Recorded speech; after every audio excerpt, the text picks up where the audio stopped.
people? Welcome to 27th Letters podcast. I'm your host, Landry Obey, Unigbinde Bay, whatever, however you want to call it, as long as you don't forget the Bay. Anyways, I'm here with Dre Barrs. Yeah. You already know, one of the big underground rappers in the game. You already know. But thank you for being here. Under the circumstances. Yeah, But part of the reason why I want to do this podcast is to reach out to different type of folks, and you guys will see the type of people I'm reaching out for this podcast. It's gonna be diverse. Not just gonna have rappers. It's not like that. The reason why Barrs is here is because I've known him for a few years. I met him through an associate, I won't say who, but you already know. And I think I just came out, probably like a year after I came out. And our associate got locked up, but then you just called me out the blue, I think. Told me to come to this video shoot and play this role. And I think it was Face Film shooting it. I think it was called Gangster Flicks. No? Remember? Gangster Flicks? I remember that video. Yeah. Gangster Flicks. Yeah. Look it up. Played a little cameo there. So, actually doing that and just stuff from beforehand that I did because I used to be in theater when I was younger kind of led me to say, you know what, I want to do more on that end. That's when I got into 1206 Studio. So, you kind of, influenced me on that. Okay. You already know, so it's sick, But let's take it back a little. You were born here, right? Yeah, huh? I was born in Toronto. Yeah, you already know. So I was growing up in Toronto, like, your mom and your pops? No, when I was born, just lived with my mom and my older sister at the time. Oh, I yeah. lived in Scarborough, East Side. Okay. My mom eventually moved out to their region. So, that's when my mom did that. That's when I met my dad, and then I started, having that relationship with my dad, who still lived in Toronto. Okay. Back and forth from Durham to Toronto all my life. So, it was mainly with your mom that you stayed with? Yeah, mainly my mom. I stayed Okay. But how was your relationship with your dad, like, after you met him? Like, we were really cool up until I was about 15, and then, got my first charges. He didn't like it. He went left, I went right. Maybe I went right, he went left. Who knows? so he just never supported you, through the trials and tribulations as a young man? Nah. Once he realized that I wasn't really following in his footsteps, because he's a real square, he's a real, Okay. legal guy. Like, Okay. does everything by the book. Okay. So he realized that, I like to cut corners, and, he just basically got rid of, got that out of his life. For real. Such is life, like, I had to go through the same thing with my pops, but, at various times I'm going to get into it with my, in regards to the relationship I have with my pops, but it is what it is. At the end of the day, from you have breath, you're good, You know what I mean? Mom was strong enough for the both of them, so it is what it is. Same here with my mom's too, like, it's crazy. Exactly. So how was your relationship with your mom? We ain't even all that good. Sometimes we are good, Right now we're really raw, right? We're good right now. Okay. We have a lot of differences. Okay. Can't see eye to eye to them, and that's what really gives us our fallouts every time. Okay. But, like, she knows the situation, and you know what I mean. Yeah, she would come to court and whatnot. I wouldn't even want her to come to court. No. If I really wanted her to, I guess. I would advise her to go, cause you already know in them courtrooms every support counts, cause they look at a man when it's a man in a prisoner's box, like, I remember clearly being in that prisoner's box and looking behind me and nobody there.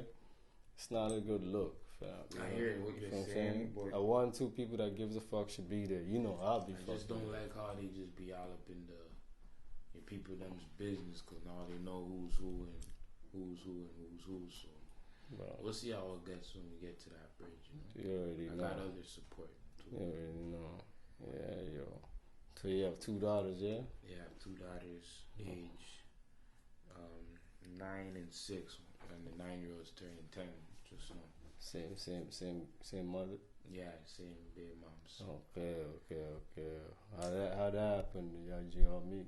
You and the baby mom. Me and her, we met. I knew her. I knew her father. He ain't no good guy whatsoever. But before we knew about his bad deeds, everybody was cool. A lot of people were cool, and yeah. So you didn't know nothing about him till after you had children with her? About him? Yeah. Well, before. I knew about it before. Okay. Yeah. We're not gonna get into it because you already know that's just personal family thing. It's you know personal. What I mean? I'm not gonna. Yeah. If you listen to the man's music, you would know. But it is what it is. Much as I don't like her, I'm not gonna go and put her personal business. True indeed. That doesn't involve me. So you guys don't get along, you and the mom? Not whatsoever, no. Oh, yeah. Plus, with situations that'll be hanging over my head, she'll use that to take advantage of it, Okay. So, no, we don't get along. Okay. So, yeah, you guys don't get along, you're saying? No, we don't get along, we don't see eye to eye, Had a lot of problems. Oh, yeah. Me and her,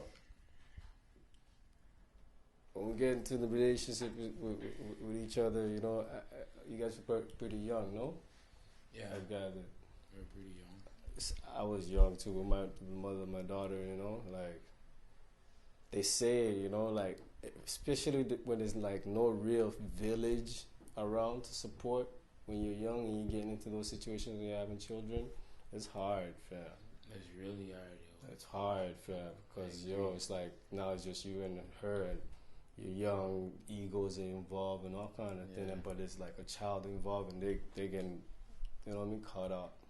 Like it's nonsense, yo. It's really nonsense, but we gotta do better. That's especially what I'm going through right now. Me and her, we should be like super tight right now, but it's like this situation has made it even worse. It is what it is, God. It is what it is. When you learn, just keep it moving. Like your daughters know you. You know what I mean? That's the main thing. They know you. So you ain't gotta tell me.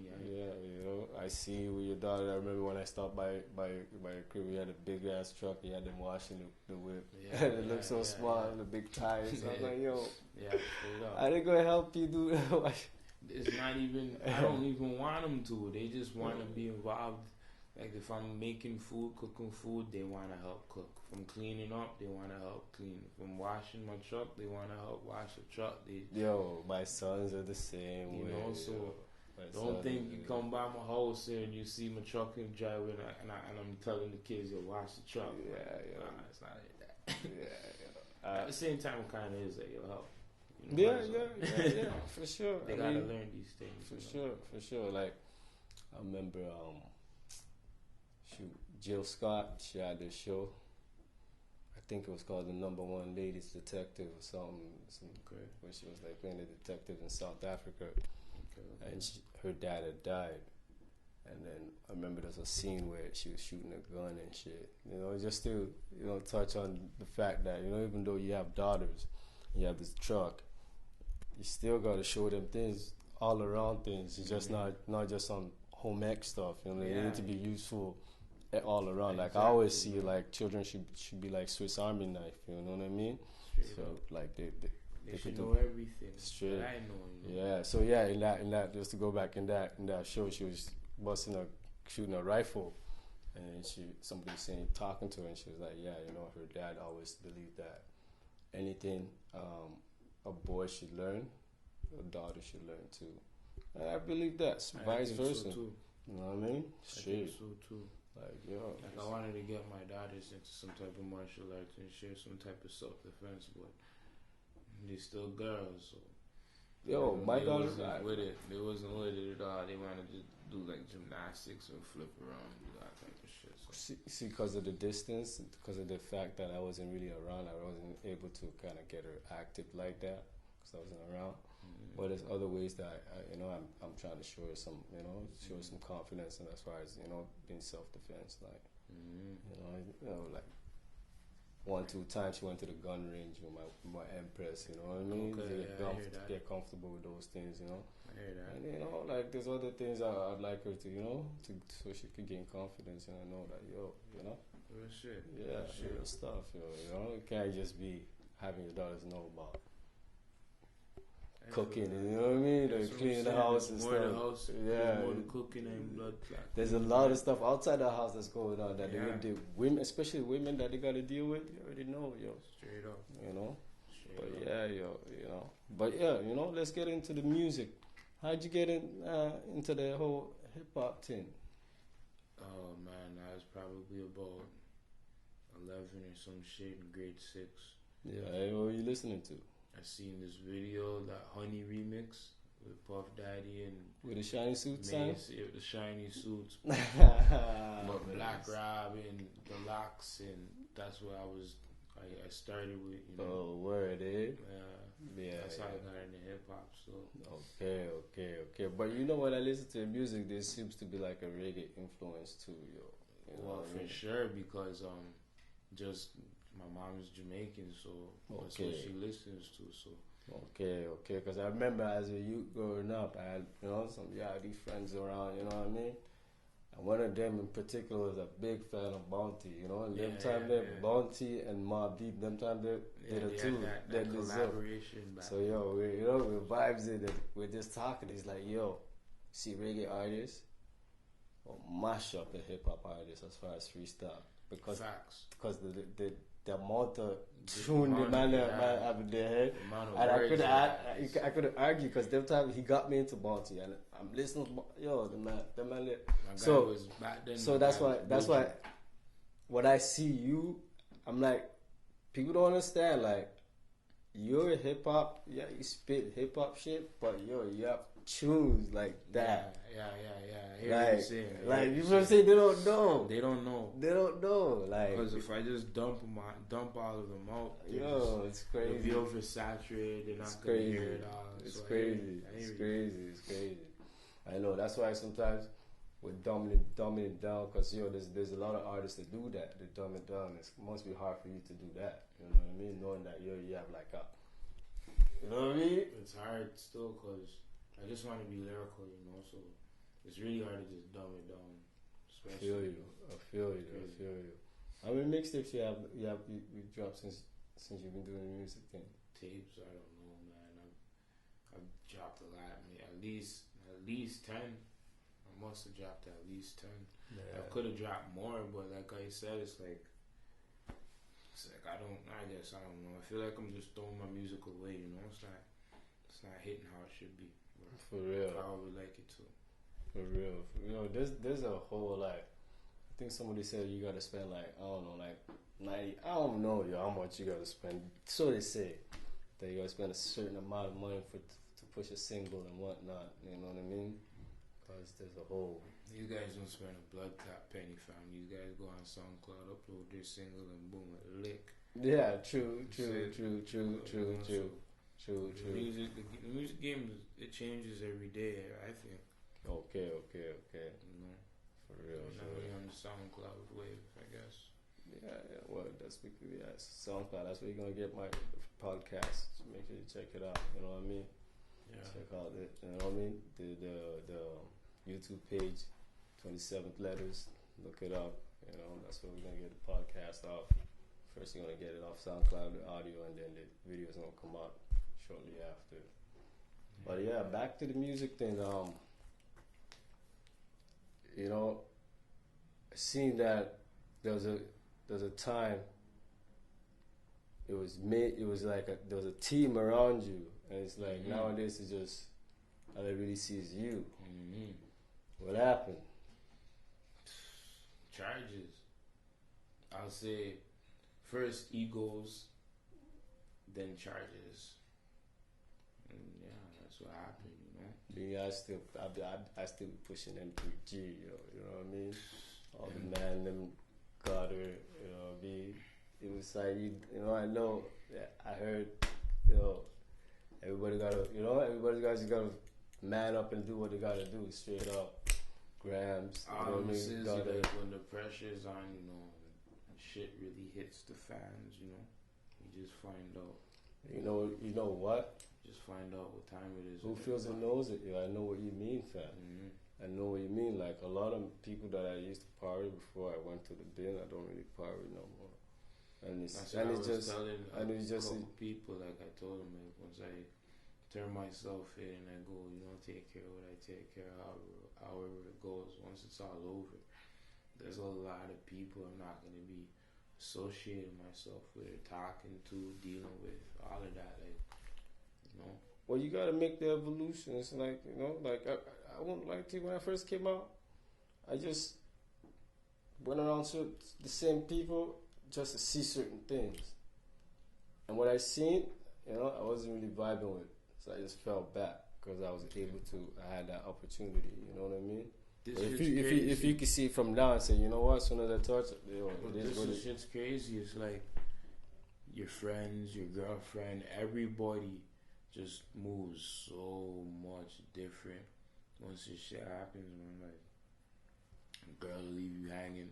You always hear about it, yo. Fucking homies will leave you hanging, but then you find out who's your real homies, you know? And sure. And you know what? The blessing is, as much as, you know, that's why I don't get attached to anyone or anything on this level.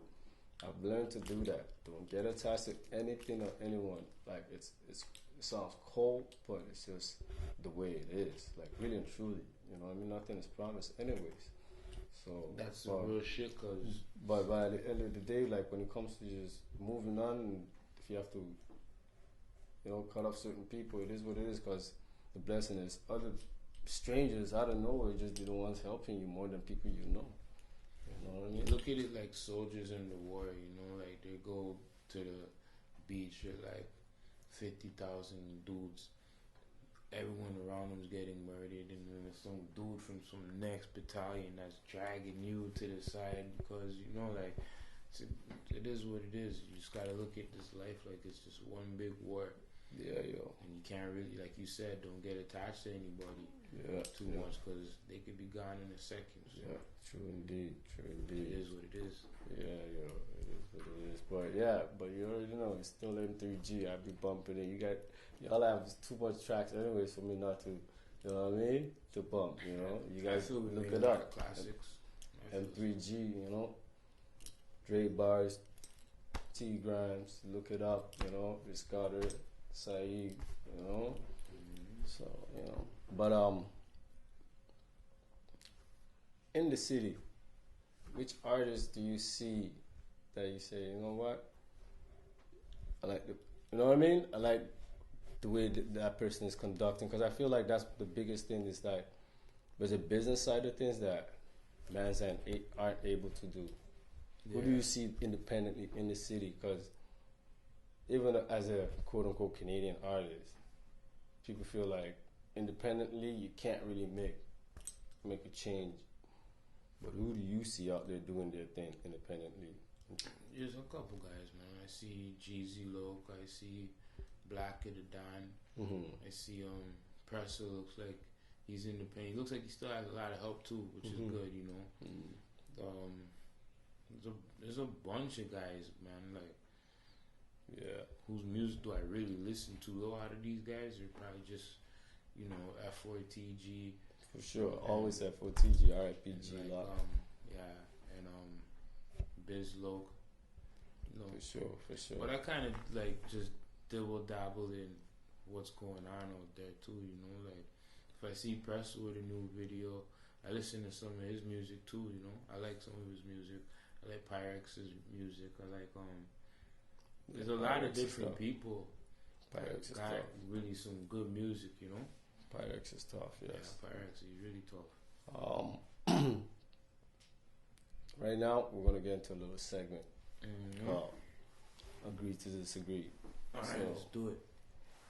This segment is to just prove to people, no matter who you are, just like children, grown people, we could hold a debate, maybe not see eye to eye, but still agree to disagree without thinking any further. It's been done for years. We just need to learn this. Yeah, you know? straight up, simple. So, let's start off. Who's your favorite superhero? Favorite superhero, I would probably go with you already know the whole Black Panther thing's going on. I gotta join the team, you know, the whole Black excellence shit. But you know, if I wasn't on that wave, then I'd probably say Deadpool. I like the guns. I like the swords. I like the. So you saying Deadpool could go against Wolverine? Yeah. How? How is that? How not? They both got the self-healing. All right. Well, people, you already know how Wolverine stay. How does he stay? He stays reckless. Reckless ain't smart. Yo, man, always gets out of the situations, fam. But I know.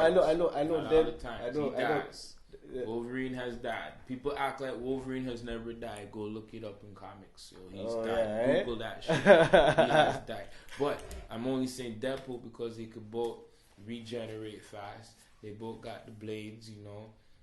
Wolverine got the skeleton, okay, but niggas don't need no motherfucking skeleton. Niggas just need a motherfucking dome shot from a gun that got adamantium bullets. Yo, stop this. Stop then, this. You know, stop this. It would be a good fight. Hey, all I know is, certain man's is getting shredded. That's all. Certain man's, man are still talking about bringing knife to gunfight. Yeah, stop this. Yo, you act like man has regular knife. Okay, you remember in the movie, the X-Men movie, when Wolverine got domed on the porch? He didn't dead, but he dropped right away. See? So that knock him out. So we know for sure that a bullet will lick him down. It might not kill him, but once you're knocked out, that's it. It's over for you. Niggas are gonna stab you in your throat. Man, he's not living, fam. Don't bring knife to gunfight, yo. Alright, yo, we're gonna agree to disagree on that one. Agree to disagree. Yeah, we're gonna agree to disagree on that one. You know? So, back to reality where we're saying, now, you've been on the run for like a year now. Almost, no? Nah, not like a year. Maybe like 8 months. 8 months? Going on 9, maybe. I didn't even know. No. And I won't say I'm on the run. Yeah, go ahead. I don't like that term. We'll say I haven't turned myself in yet.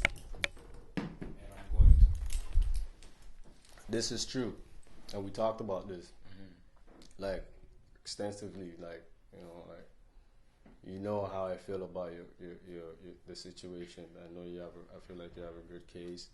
And I've told you, the sooner you do, go turn yourself in, the sooner you get this shit over and get back to living your life, But yeah, so yeah, he hasn't turned himself in.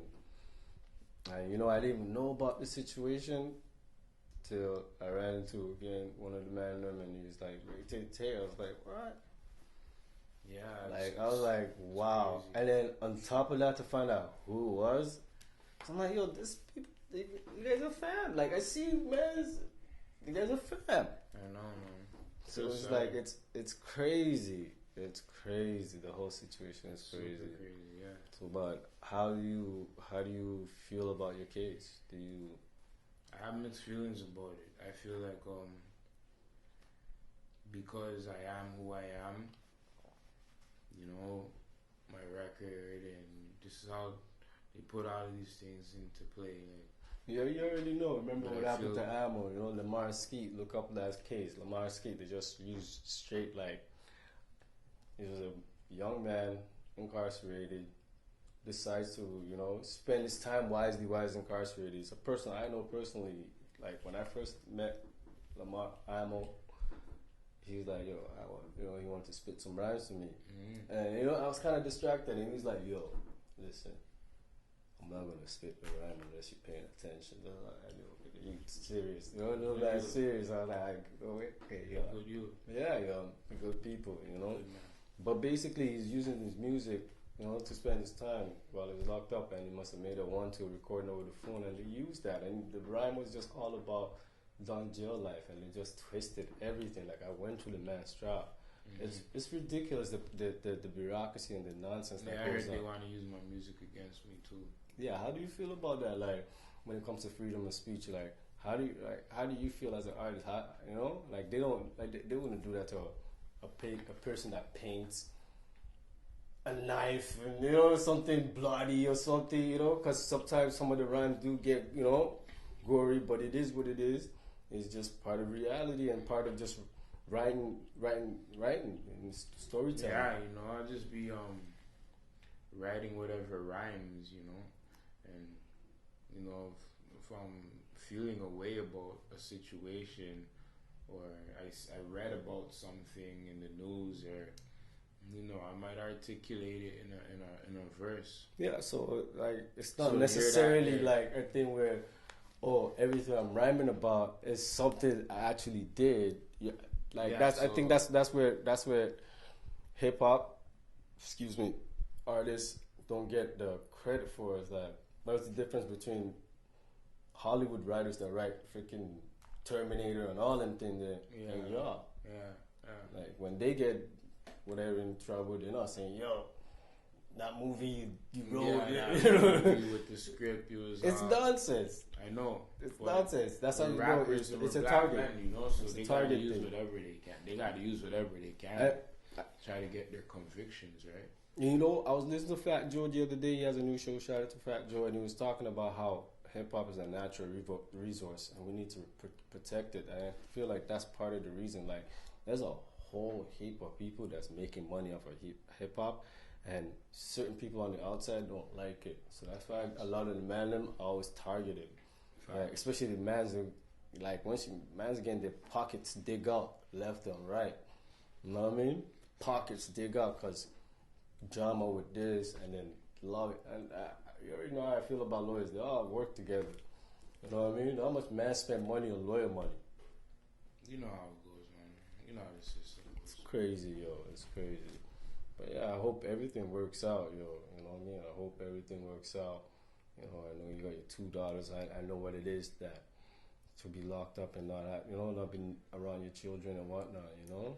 But you know, there's this like I said, you know, I feel real good about your case, real talk, you know, because it's unfortunate what happened. Feelings about it because of the situation at hand, you know. It's really unfortunate what happened, but I'm just surprised they even charged me with an attempt. Yeah, I'm really surprised, yo.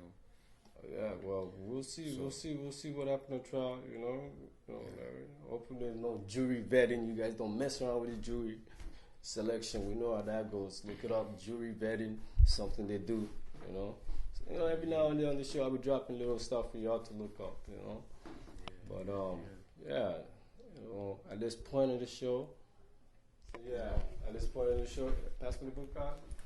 Good, thanks. You know, this is the segment we'll call 27th Letters. As if you guys don't know, 27th Letters is a book that I published about a couple of years ago. You can check out the website, 27th, the links is below, 27th Letter, 27th,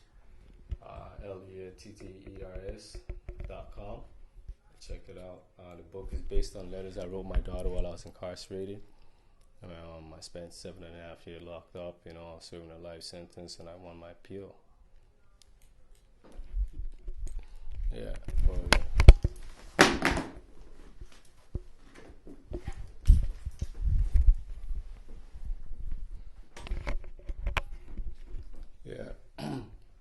So yeah, the book is based on letters I wrote my daughter while I was incarcerated. You know, I spent 7.5 years locked up, you know, serving a life sentence, and I won my appeal after 7.5 years, you know. And when I came out, I turned the letters into a book, you know. So now I want to give you this book all the guests on the show, right? This is the book, by the way, 27th Letters. You know, check it out. Now this book, seeing it's funny, you know, because most of the people that we're gonna have on the show is not gonna be going through what you're going through at this moment. But it's funny that we have a second, and it's just a coincidence. Basically, you're gonna write a paragraph to your loved one, children, whoever, knowing that you're not gonna see them for a while, which is ironically the situation you find yourself in. So we're gonna give you some time to think and write something. You know, and we'll do this on camera. No. Just take your time. Right. Take your time. Cut it off. Can we do this right now, though? Yeah. This guy's serious. This guy not be writing paragraphs. They just write a couple of lines. Wisdom. Dre Barrs. Thank you for reaching out to the show. Yeah, man. Being a guest on the show, and what do you have to say to the people? You know, like knowing that who knows when they might hear from you personally again. I'm gonna have music coming out steady all the time, every time. So just look out for it. If you really follow me, look out for my Instagram, my SoundCloud, my YouTube channel. If it's not Dre Barrs, it's called Charlie Boy M3G. Everything's the same. Facebook, all of that. Just look out for all my music. Got albums on the way, projects, tapes, videos. Just look out for me. You already know, Dre Barrs. You know, I know he's saying he doesn't want people to be at his trial, but are you gonna be keeping people updated with what's going on over social media with your case, with your fans?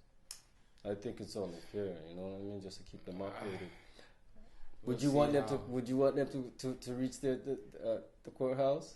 Yeah, you know, not way more than my mother. Like I wouldn't want my mom to come, but people want to come show support, cool. And I will see how my lawyer feels about letting out information about what's going on about the case to the public, you know? Okay. So, but if people want to support, you'll be able to find out when, like dates of court dates and whatnot. You'll know when I'm gonna be turning myself in. You'll know the day before. We'll go Instagram Live, Facebook Live. Okay. You know, we'll release some music. You'll know. You'll be up to date. So if you guys want to support, you already know. Follow the man on Instagram, and just go out. You know, don't be scared to go to court. It ain't nothing. It's just a building. Come on, stop this. Yeah, they just search you. Don't get intimidated by anybody. Go there. They don't need to know that you know the man. You could just go there and sit down and just watch it. You know, because it's always good to have people in the courtroom, like, you know, citizens, quote unquote citizens, because when we have the people watching the system, they tend to have to behave themselves. So, anyways, God, you already know.